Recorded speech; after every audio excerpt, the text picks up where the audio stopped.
Aabot sa mahigit 600,000 pisong halaga ng fully grown marijuana plants ang pinunot at sinunog ng mga otoridad sa Tinglayan, Kalinga. Magbabalita dyan si Patroluman Lisel Digman.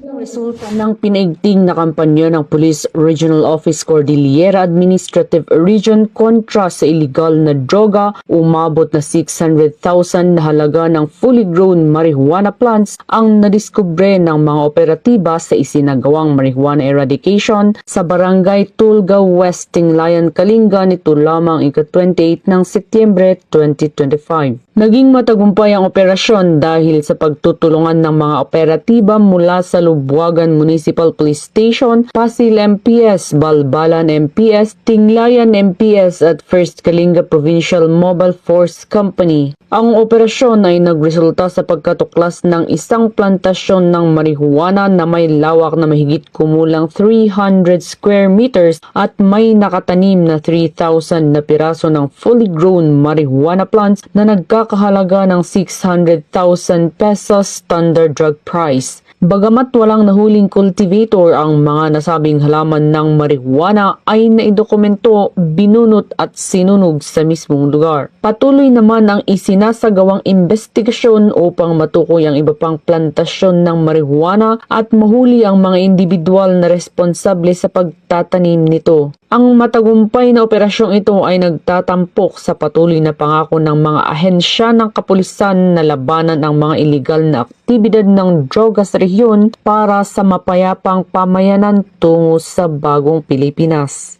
Mula dito sa rehiyon ng Cordillera, ako ang inyong PNN correspondent, Patrolwoman Digman, alagad ng batas, taga-taguyod ng Balitang Pulis.